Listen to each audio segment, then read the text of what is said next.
அனைவருக்கும் அன்பான வணக்கம். இந்த வீடியோவில் நாம் இந்த 2024ஆம் ஆண்டின் புத்தாண்டு ராசி பலன்களை பார்க்கலாம். நிகழும் ஸ்ரீ மங்களகரமான சோபகிருது வருடம் தக்ஷாயனம் காலம் ஹேமந்த் ரிது மார்கழி மாதம் 15ஆம் தேதி 1 ஜனவரி 2024 திங்கட்கிழமையும் கிருஷ்ணபக்ஷி பஞ்சமியும் மகம் நட்சத்திரமும் நமோ யோகமும் கௌலவ காரணமும் சித்த யோகமும் கூடிய சுபயோக சுபதினத்தில் உதயாதி இரவு 12 மணிக்கு கன்யா லக்னத்தில் ரிஷப நவாம்சமும் மகர திரிகோணமும் கொண்டு இந்த ஆங்கில புத்தாண்டு பிறக்கின்றது.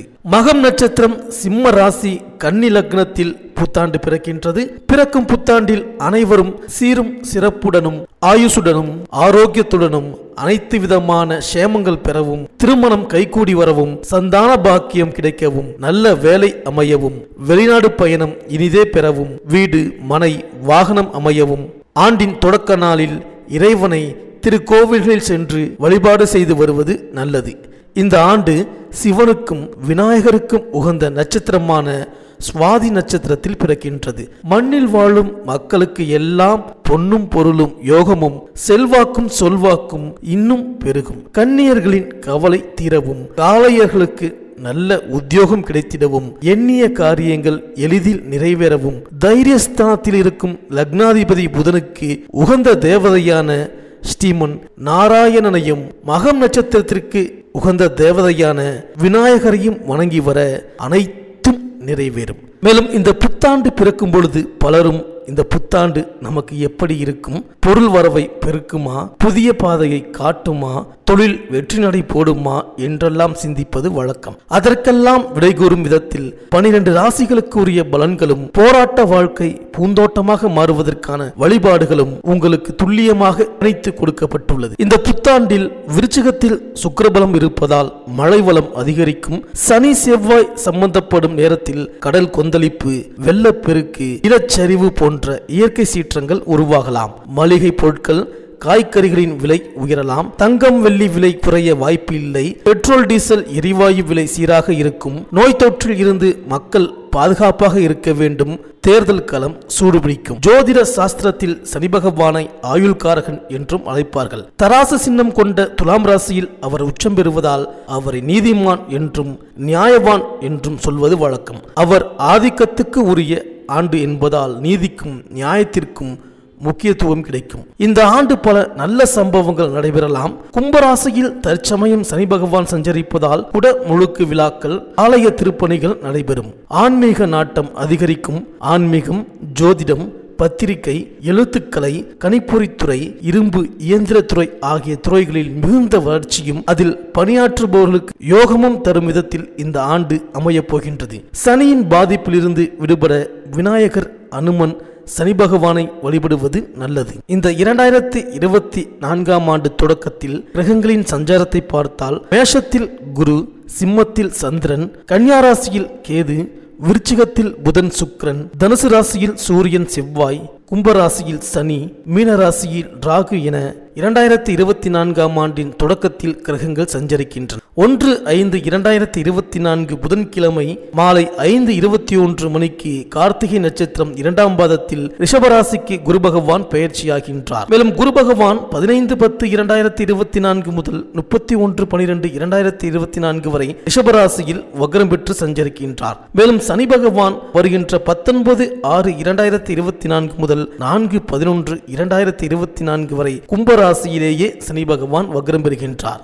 இந்த கிரகங்களின் சஞ்சாரம் மற்றும் மாற்றம், அதிசாரம், வக்ர பெயர்ச்சியின் காரணமாக இந்த 2024ஆம் ஆண்டு உங்களுக்கு என்னென்ன பலன்களை தரப்போகின்றது, நீங்கள் செய்ய வேண்டிய பரிகாரங்கள் என்ன என்று இந்த வீடியோவில் பார்க்கலாம். அனைவருக்கும் இனிய புத்தாண்டு நல்வாழ்த்துக்கள். சுக்கிரனை ராசி அதிபதியாக கொண்ட துலாம் ராசி அன்பர்களே, இந்த புத்தாண்டு பிறக்கும் பொழுது குருவின் பார்வை உங்கள் ராசியில் பதிகின்றது. சனி பஞ்சமஸ்தானத்தில் இருக்கின்றார். எனவே தொட்ட காரியங்களில் வெற்றி கிடைக்கும். திடீர் பணவரவு மனதை மகிழ்விக்கும். பஞ்சமஸ்தானத்தில் சனி இருப்பதால் பிள்ளைகள் வழியில் நல்ல சம்பவம் நடைபெறும். மேலும் சனி பகவான் உங்கள் ராசிக்கு 5ஆம் இடத்தில் சஞ்சரிக்கின்றார். இதன் காரணமாக நல்ல மாற்றங்கள் வரப்போகின்றது. இல்லத்தில் சுப நிகழ்ச்சிகள் ஒன்றன் பின் ஒன்றாக நடைபெறும். பிரிந்து சென்ற உறவினர்கள் பிரியமுடன் வந்து இணைவார்கள். செய்வார்கள். செய்தொழில் எதுவாக இருந்தாலும் முன்னேற்றம் கூடும். பிள்ளைகள் உங்கள் குணமறிந்து நடந்து கொள்வார்கள். அவர்களின் கல்வி முன்னேற்றமும் கடல் தாண்டி செல்லும் வாய்ப்பும் சிறப்பாக அமையும். உத்தியோகத்தில் உள்ளவர்களுக்கு உயர் பதவி உண்டு. இனிமை தரும் விதத்தில் இடமாற்றமும் அமையும். மேலும் உங்கள் ராசிக்கு 5ஆம் இடத்தில் சஞ்சரிக்கும் சனி பகவான் 2, 7, 11 ஆகிய 3 இடங்களையும் பார்க்க போகின்றார். இதன் விளைவாக பணப்புழக்கம் நன்றாக இருக்கக்கூடும். பாராட்டும் புகழும் அதிகரிக்கும். மனதிற்கு இனிய சம்பவங்கள் உங்கள் குடும்பத்தில் நடைபெறும். உங்கள் இல்லத்தில் கெட்டிமேளம் கொட்டும் வாய்ப்பும் கேட்ட இடத்தில் உதவிகளும் கிடைக்கும். அதிகார பலம் பெற்றவர்கள் நட்பாவதால் சில காரியங்கள் கைகூடும். மேலும் சனியின் பார்வை 7ஆம் இடத்தில் பதிவதால் தம்பதியர்களுக்குள் இருந்த கருத்து வேறுபாடு அகலும். திருமண முயற்சிகளில் இருந்த தடை விலகும். பெண் பிள்ளைகளின் சுப சடங்குகள், படித்து முடித்தவர்கள் பட்ட மேற்படிப்பிற்காக வெளிநாடு செல்லும் வாய்ப்பு போன்றவை இந்த காலத்தில் கைகூடும். வாழ்க்கை துணைக்கு வேலை கிடைத்து உதிரி வருமானங்களும் உண்டு. மேலும் சனியின் பார்வை 11ஆம் இடத்தில் பதிவதால் லாபஸ்தானம் புனிதமடைகின்றது. தொழில் வெற்றி நடை போடும். பங்குதாரர்கள் பக்க பலமாக இருப்பார்கள். பணிபுரியும் இடத்தில் இருந்த பிரச்சனைகள் படிப்படியாக அகலும். புதிய வாகனங்கள் வாங்கி பயணிக்கும் வாய்ப்பும் கைகூடும். மேலும் இந்த புத்தாண்டின் தொடக்கத்தில் உங்கள் ராசிக்கு 6இல் ராகுவும் 12இல் கேதுவும் சஞ்சரிக்கின்றார்கள்.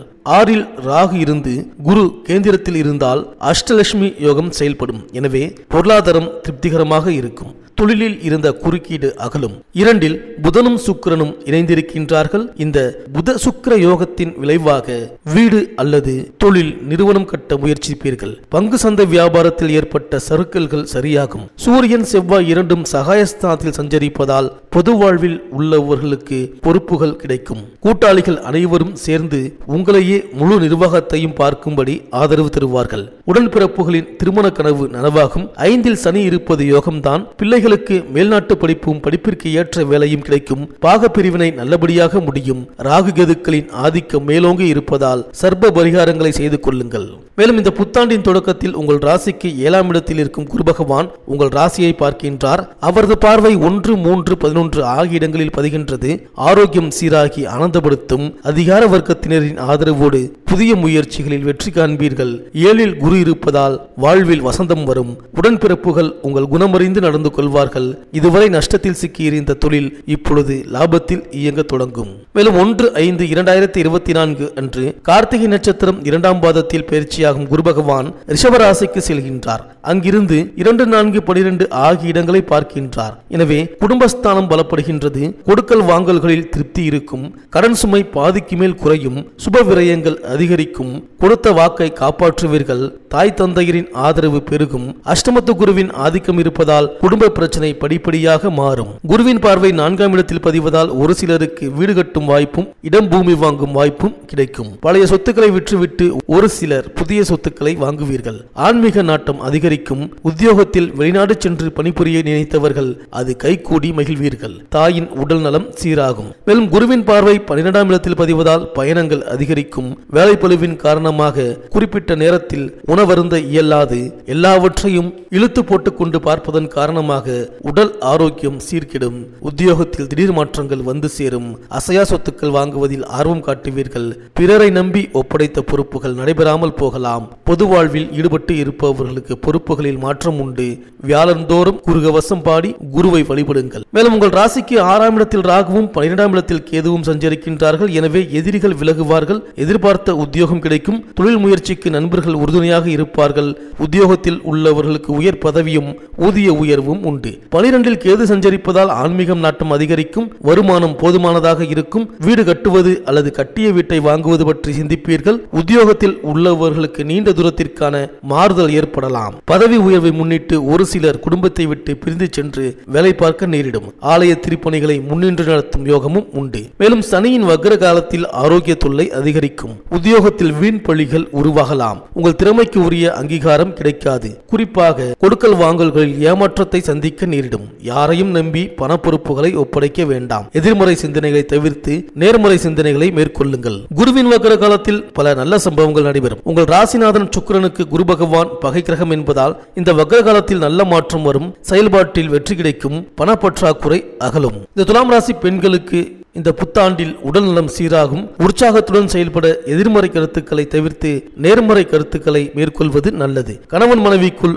அனுசரித்து செல்வது உத்தமம். வீடு கட்டுவது, கட்டிய வீட்டை பழுது பார்ப்பது போன்றவற்றில் கவனம் செலுத்துங்கள். கடன் பிரச்சனைகளை சமாளிக்கும் சூழ்நிலை உருவாகும். புதிய தொழில் தொடங்கும் திட்டங்களை மாற்றிக்கொள்வீர்கள். பிள்ளைகளின் எதிர்கால முன்னேற்றம் பற்றி சிந்திப்பீர்கள். பணிபுரியும் இடத்தில் கூடுதல் பொறுப்புகளை மேல் அதிகாரிகள் வழங்குவார்கள். பக்கத்து வீட்டாரின் பகையை வளர்த்து கொள்ளாமல் பார்த்துக் கொள்ளுங்கள். இந்த துலாம் ராசி அன்பர்கள் உங்கள் இல்லத்து பூஜை அறையில் விளக்கு ஏற்றி அஷ்டலட்சுமி படம் வைத்து வழிபடுவது நல்லது. மேலும் வெள்ளிக்கிழமை தோறும் லட்சுமி கவசம் பாடினால் இனிய வாழ்க்கை அமையும். இந்த வீடியோ உங்களுக்கு பிடிச்சிருந்தா லைக் பண்ணுங்கள், உங்கள் ஃப்ரெண்ட்ஸ்களுக்கு ஷேர் பண்ணுங்கள். நம்ம சேனலை தொடர்ந்து பார்க்க மறக்காமல் சப்ஸ்கிரைப் பண்ணுங்கள். பக்கத்தில் இருக்கிற பெல் ஐக்கனை கிளிக் பண்ணிக்கிங்க. மீண்டும் அடுத்த வீடியோவில் சந்திப்போம். நன்றி, வணக்கம்.